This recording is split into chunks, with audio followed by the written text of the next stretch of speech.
Hey y'all, I'm Parker. And I'm Dre. And this is the Disney Cellar. And if you watched our last episode, you'll know that we're breaking down our entire collection week by week. And this week is VHS tapes.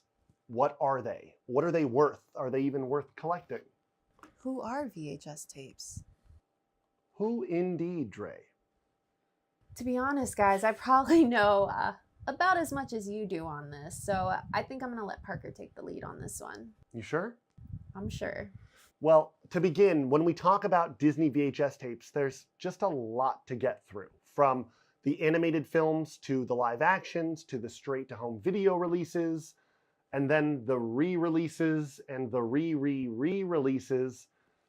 It's just a lot to digest. So for our purposes today, we're only going to focus on animated films. We'll break down all the various collections and their history, but broad strokes, just an overview. And then in a later episode, we can do a deep dive and talk about their specificities and eccentricities. It's a lot of is-cities, man. It's a lot of collections. You'll find out. But for now, let's just call this Disney VHS Tapes 101. Let's do this.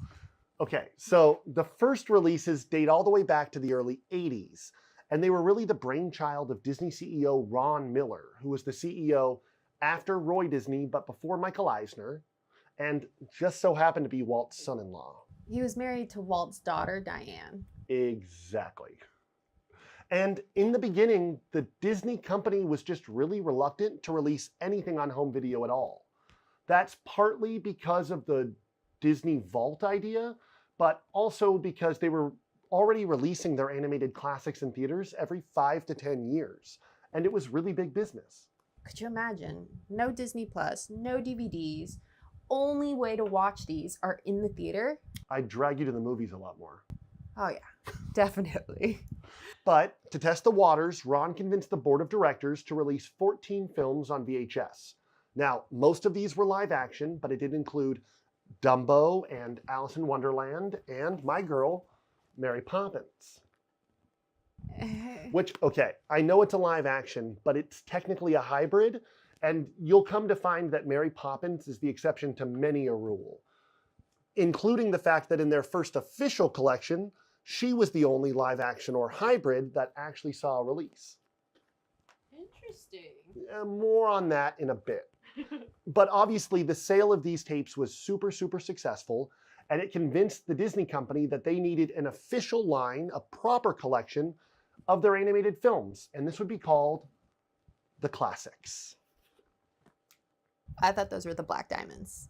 Okay, well, they've come to be known as the Black Diamonds because of this cute little black diamond on the spine, but the official title for the collection was the Classics Collection. Interesting. Fancy. Yeah. But there was a core group of films that were deemed untouchable.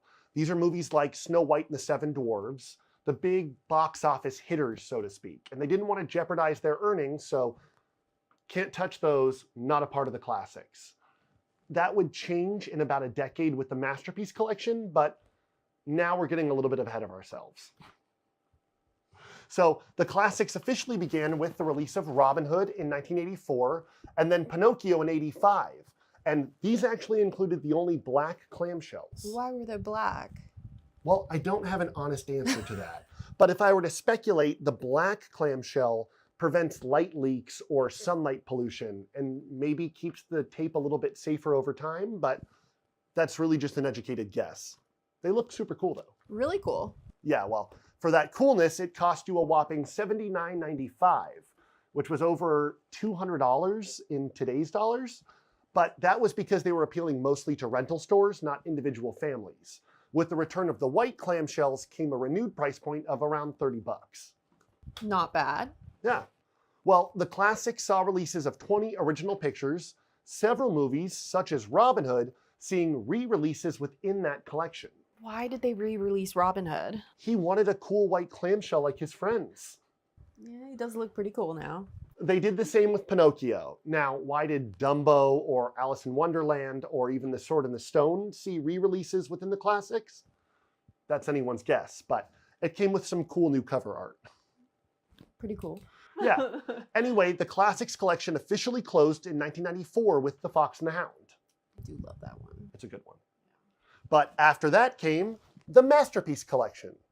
And this was pretty much decided to be the consummate collection of the entire Disney animated theatrical release catalog.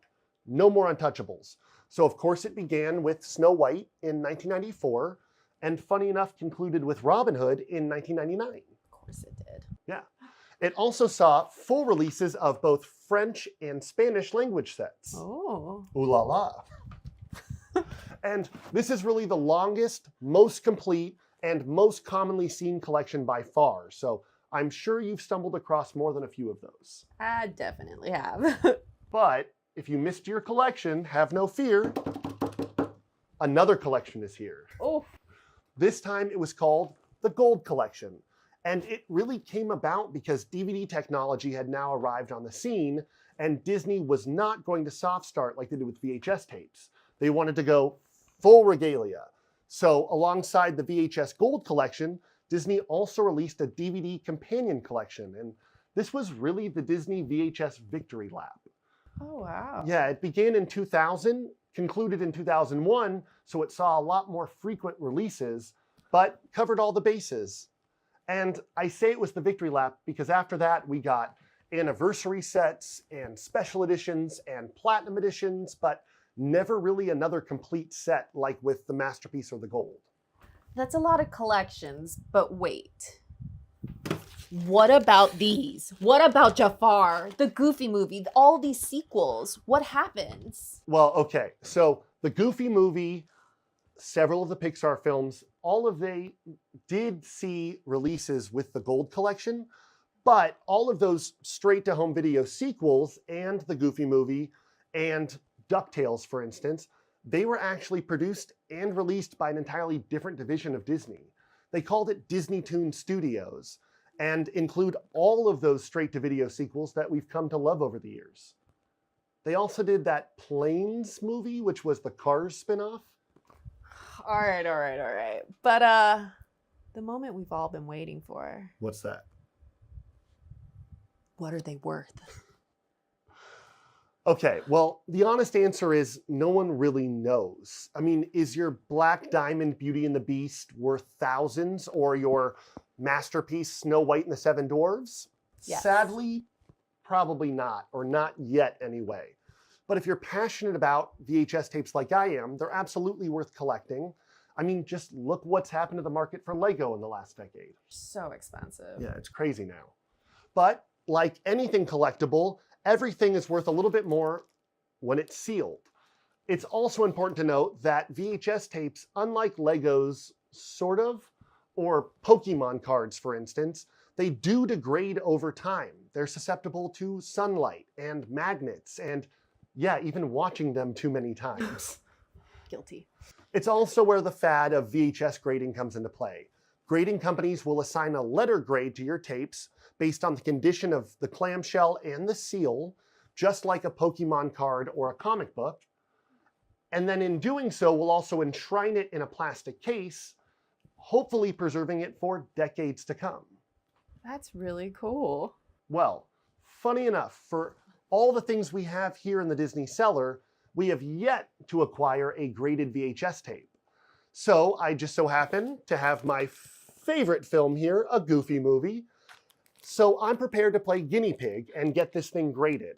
Now, there's a couple companies that do this, and each are a little different. Some will grade the seal separate from the tape. Some will grade it all as one thing.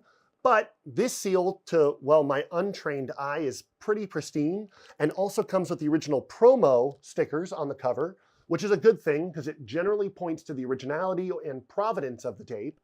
But also the clamshell itself doesn't have a lot of, you know, degradation or breakage or anything like that. So all around, it's a pretty good tape. I think we're going to send it off. We'll get it graded, and then we'll let you know what that grade was in a later video. Maybe another one of our VHS episodes, like all about the classics or Disney Toon Animation episode. Exactly. We'll circle back to it later. But for now, I think that's probably more than enough for today. Lovely. So we'll call it there. Like I said, this is the first of many in this series, so Please follow for more. Come back and see us soon, and we'll talk more about all the separate collections of VHS tapes. For now, we really appreciate you stopping by. This is the Disney Cellar. I'm Parker. And I'm Dre. And we hope you have a magical day.